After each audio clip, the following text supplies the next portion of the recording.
Good afternoon, everyone. Really happy to be at the nation's largest auto show, 126 years, and at the Javits Center since the 1980s.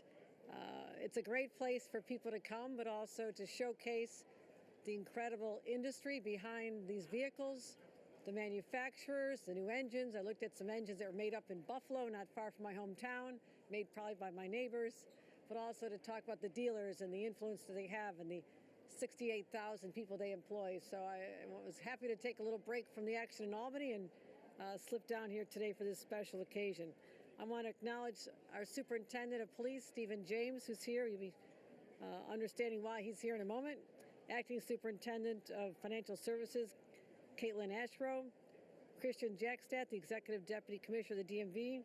Mark Scheinberg, the President of the Greater New York Automobile Dealers Association, who we just took the great tour a few minutes ago. And Joyce Levinson, the CEO of the Javits Center. So we've got the whole gang here. But I want to talk about a couple of issues that I think are particularly important to the people who either own vehicles or looking to buy vehicles. And I had a chance to see a lot of innovation, new ideas, electric vehicles, hybrid vehicles, which really are the wave of the future, given the challenges we're facing globally with the high cost of gasoline going up exponentially, up $1 just in the last month because of geopolitical challenges, which are always going to be unpredictable. So we're here to promote our electric vehicle campaign as well and talk about the charging stations we're unfolding across the state. But what we also want to talk about is the fact that New Yorkers are paying the highest car insurance in the nation. Over $4,000, about $1,500 more than many of our neighbors. And there's many reasons, but here I want to talk about one of the drivers of this: fraud. We're talking about really sophisticated criminal enterprises, networks of corrupt drivers, lawyers, medical providers who are staging elaborate crashes in order to have jackpot payouts. And what happens to those costs? They get passed down to the motorists, the people walking through these doors. Last year alone, the Department of Financial Services received over 44,000, in 1 year, 44,000 complaints of reports of suspected auto fraud, auto insurance fraud. 85% of them were because of no-fault insurance. So today we're taking that on. That's not sustainable. That's just wrong on so many levels. And I, as the governor, cannot turn a blind eye to what is unfolding before our very eyes and having a huge impact on people's pocketbooks. That's why I've taken on this fight. Today I'm pleased to announce a new partnership between DFS and the state police and local law enforcement agencies across the entire state to strengthen how we detect and investigate insurance fraud. I believe we can do a much better job.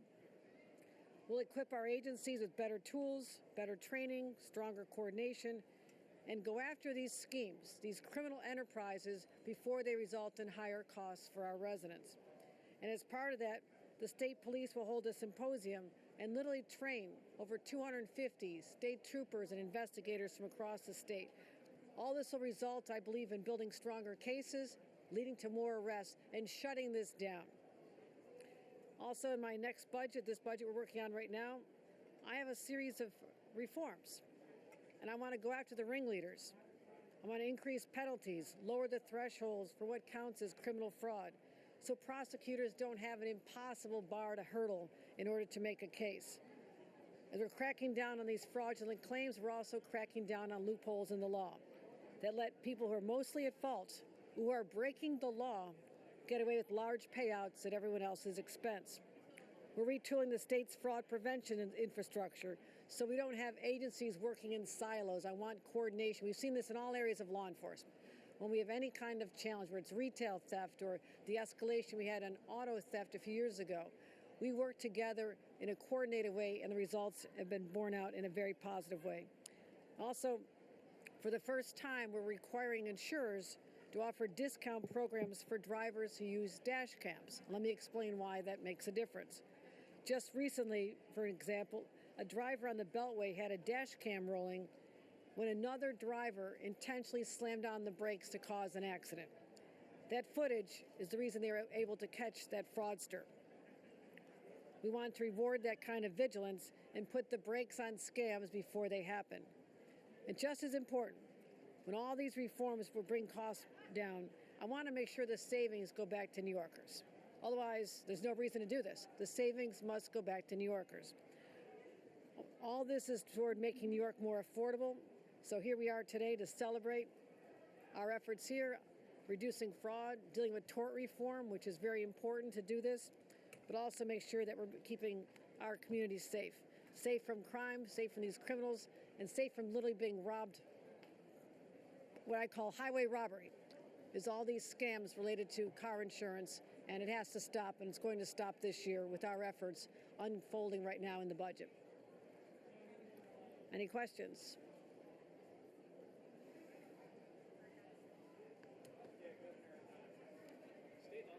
Kathy Hochul, why are you refusing to tax the rich, peeling back our climate law, killing our planet?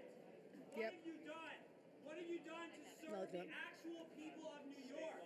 All you are is a shill for billionaires and the fossil fuel interests that they represent. How dare you claim to represent New Yorkers? You said that our planet is on fire. What is wrong with There's one in every crowd, isn't there? Tens of thousands of very nice people here. I want to acknowledge that too. How can I be sure that the insurance agencies will bring down fraud? They're going to do it. They have to do this because why is this whole effort unfolding?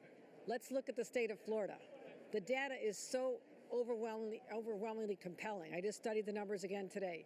They just enacted the same reforms that we're talking about. Until they put them in place just a year ago, their premiums are going up and up and up, just as they are in New York State. What we found is that after the first half of the year, they went down 8%. The next year, they went down 7%. So in a very short time in the state of Florida, this is directly from the insurance regulators at the state government level, we checked with them, the premiums went down 15% for the typical policyholder. So those are my expectations. I want to see a decline in this because at the same time they're going down in Florida, they were going up and up and up in every state, including New York, among the highest. So New Yorkers deserve a break.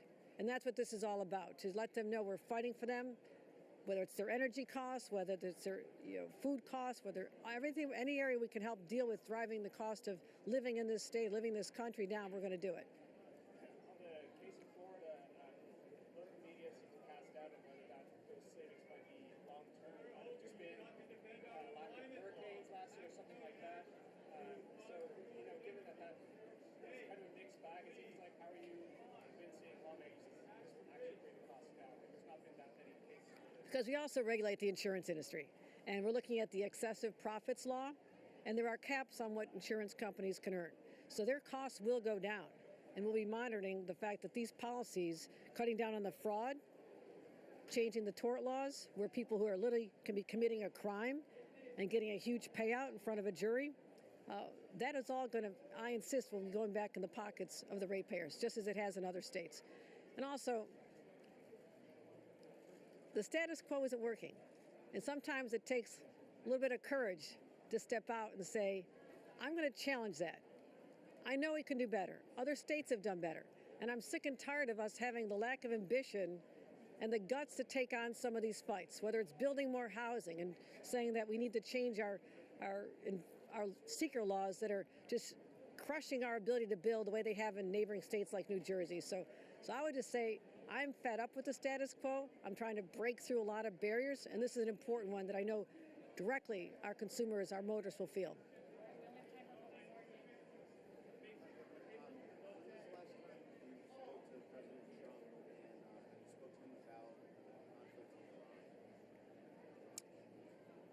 Spoke to him Sunday. Yeah. No, I was talking about other issues more related to New York, but his view is that things were going very well, and I question that. I'm deeply concerned. The rhetoric around what was said, destroying a civilization, it is actually shocking. It is shocking. And thank God we came back from the precipice of another global war, another endless war. But all I know is this is a pattern of broken promises.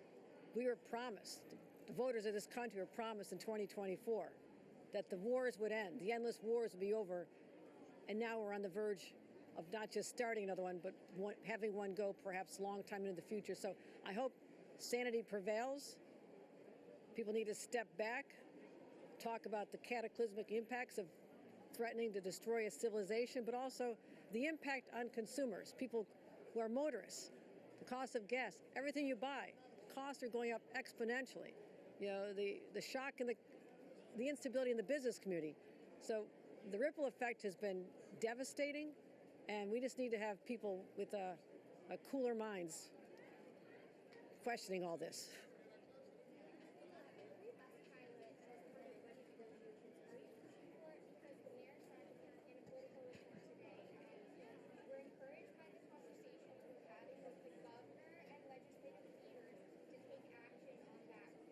I didn't hear the first part of your question. The free bus pilot, the mayor said that he's having conversations with the legislature and you as part of budget negotiations, and he said he's encouraged by the conversations. So just curious, are you pushing for a free bus pilot to happen in 2026 as he? Yeah, I'm focused on this phase of our budget negotiations on the priorities that I've laid out in my budget in January. I've said that we're willing to have conversations. We still have to get to the funding of a lot of programs. That's the next phase of the budget, which I hope to expedite once we get agreement on policies like changing the laws related to auto insurance, dealing with let them build so we can build more housing. My other priorities, we're working on those right now, but certainly we have had conversations with the mayor and his team on what, you know, some accommodation on the cost of busing looks like.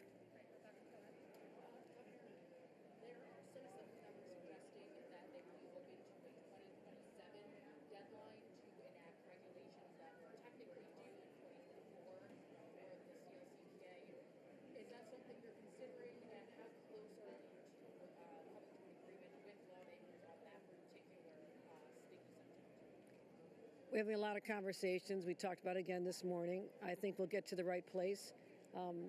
This is not where I wanted to be. I would love to be the governor who says we got it done.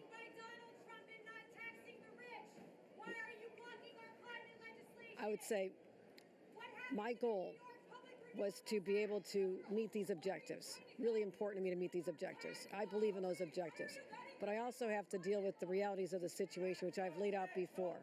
So my friends follow me everywhere. So, Rebecca, we can talk offline, but we're looking at, I think, a lot more members. Hey, bros, can you shut up? The reporters are trying to ask questions.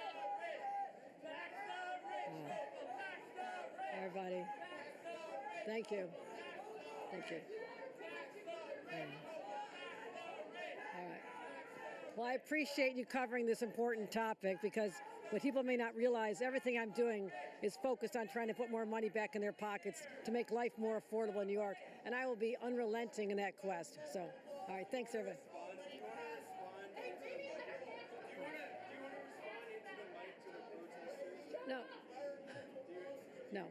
No, everybody has a right to protest. You know, I have been in my fair share of protests. They have a right to do what they're doing here today. That's totally fine with me. I know what I have to do on behalf of 20 million New Yorkers who expect me to deliver. That one's offensive. All right, take care of that.